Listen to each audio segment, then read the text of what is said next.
What is up, awesome people of the internet? The Pac-12 is in their last season, and before all the teams spread out to go to different conferences, the Pac-12 is going out with a bang this year.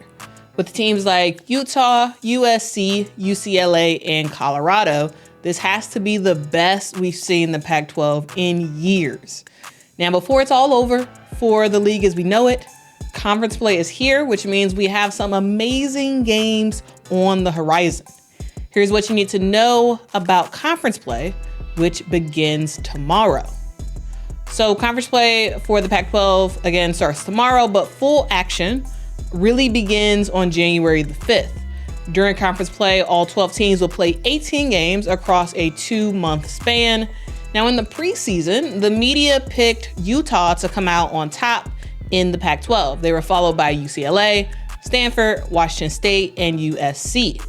And while the order now is wrong, the top teams were correct. UCLA, Stanford, Utah, USC, and Colorado are all doing their thing so far this season.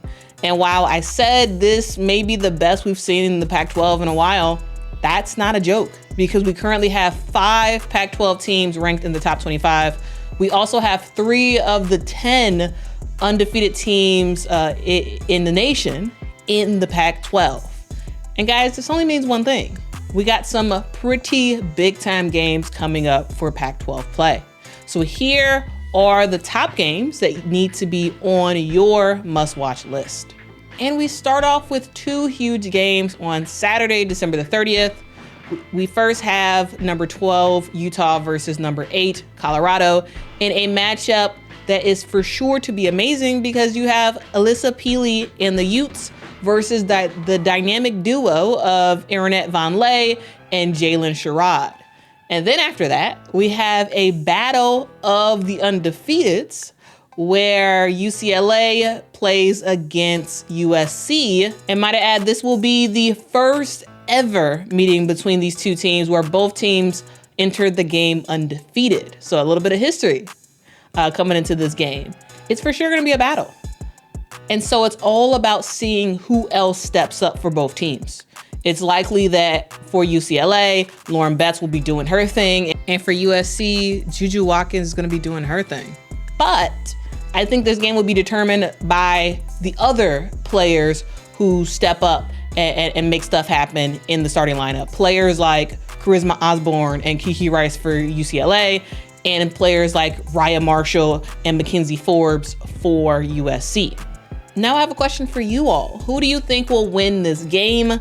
Let me know in the comments. And also, if you have a prediction, let me know that as well. And we'll see who comes close to the final score for this game. And by the way, both of these games on Saturday are on the Pac-12 network, with the first game starting at 2 and the UCLA USC game starting at 7 p.m. All right, other big games to watch include a 2-game stretch for Stanford when they play Utah and Colorado, with both games being on the road.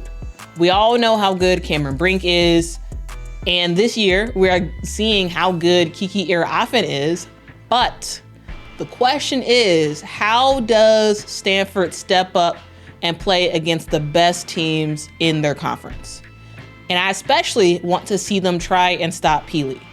Now, the Utah game is going to be on January the 12th at 7 p.m.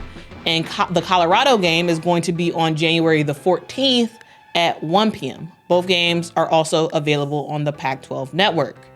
Another big game to take a look at is USC's 4-game stretch. They play against Utah, Colorado, Washington State, and Washington. Now, I know there's a lot of talk about the top of the Pac-12, but y'all, don't be sleeping on Washington State and Washington. Both of these teams are very good and are looking to upset the top of the league. So I would say that watching a couple Washington State games need to be on your list. USC plays Utah on January the 19th at 8 p.m. They play Colorado on January the 21st at 2 p.m. They play Washington State on January the 26th at 9 p.m. and Washington on January the 28th at 2 p.m. And once again, You can find all of these games available on the Pac-12 network. Now, for those who do not have the Pac-12 network, don't worry. I do have some games for you that are not on the Pac-12 network. On January the 22nd and February the 22nd, Utah takes on UCLA, both home and away. Now, this game is going to for sure be a battle between Lauren Betts and Alyssa Peely. We all know how Peely handled the bigs of South Carolina, so we will be able to see what UCLA can do to stop Peely. We'll see. Now, the first game between these two teams will be on January the 22nd at 6 p.m. on ESPN2, and the second game will be on February the 22nd at 8:30 on ESPN. Now, another big game, probably the biggest game for Pac-12 play of the year, is going to be UCLA versus Stanford on Sunday, February the 4th at 3 p.m. on ESPN2. Now, the reason why this game is going to be huge is, one, because both UCLA and Stanford are very good this year, and it's a battle about seeing which team is the top team for the Pac-12. Also, the fact that Lauren Betts, who is now at UCLA, left Stanford for more playing time, it's going to be a battle of her playing against her former team. And we're going to see Lauren Betts head to head with Cameron Brink, or at least Cameron Brink and Kiki Iraofen. So this is going to be a big game. I highly recommend that you all check this game out because there's going to be likely, a lot of notoriety around this game because Lauren Betts is playing her former team. And also, two of the top teams in the Pac-12 are battling it out against each other. So highly recommend that game. To me, that is the game of the year for the Pac-12, like in conference play. That is the game of the year. But let me know what you all think about the results of this game. Who do you think is going to win? Do you think that UCLA is going to upset Stanford? Let me know your thoughts in the comments below. And again, that game is February the 4th at 3 p.m. on ESPN2. And another game that I really want to make you all aware of is the Colorado versus UCLA game on February the 26th at 8 p.m. on ESPN2. And if you all have not noticed a trend with these ESPN games, basically all the Pac-12 games that are available on ESPN include UCLA playing, with one small exception. On February the 12th, Arizona plays USC at 8 p.m. on ESPN2. Now, I know that Arizona is not very good this year, but I do think you all should at least watch this game to see what Arizona is all about. So in summary, the rule of thumb that you need to know for Pac-12 play this year is the must-see games are really between the top teams: UCLA, Utah, Stanford, and USC. Other games that you want to watch include those teams versus the second tier of Pac-12 teams, which include Colorado, Washington, and Washington State. Because, hey, there's hopefully going to be some upsets. There likely will be, because the Pac-12 is very competitive, and just because one of those top four teams are really good does not mean they're not going to get got by those second tier teams such as Colorado, Washington, Washington State. All right, guys, so those are the games that you should be looking out for during Pac-12 regular season conference play. And in order to watch the Pac-12 games, you need access to the Pac-12 network, which you will need to have bundled with either a traditional cable company or an online streaming company like Fubo or Sling.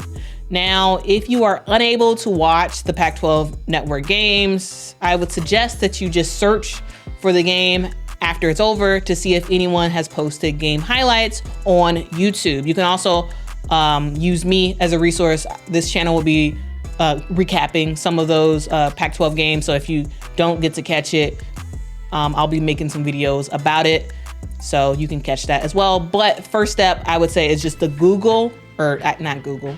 in YouTube, type in the game that you want to watch, either a couple hours after the game was over or the next day. And there's several channels on YouTube of people who post full game highlights of games. So highly recommend you do that if you do not have access to the Pac-12 network.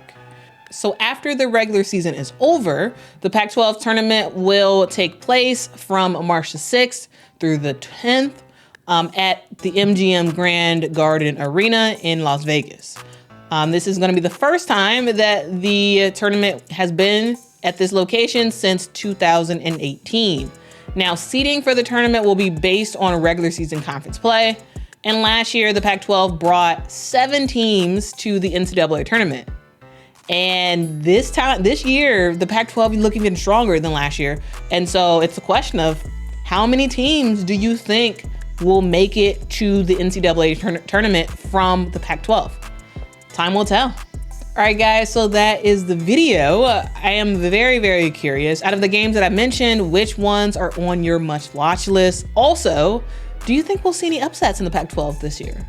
Let me know your thoughts in the comments below. I thank you all so much for watching. If you have not liked this video yet, I do ask if you can please hit that like button. And if you have not subscribed to the channel, please subscribe. We have just hit 7,000 subscribers for this channel, which is awesome. I thank you all so much, all the folks who have already subscribed and the people who have been watching the videos and haven't subscribed yet. I thank you all too. This growth is a collective growth. We're all, huge WNBA fans. We're all huge NCAA women's basketball fans. And, this is a community for us all to communicate with each other, talk to each other and whatnot. So let's get active in the comments and let's talk about what we think about the Pac-12 and what we expect to see this upcoming conference play season. And don't worry, guys, we will have videos about some of the other conferences as well. I also posted a video about the SEC. So if you have not had a chance to watch that yet, you can watch that at the end of this video. Again, I thank you all so much. Be kind to each other. And until next time, guys.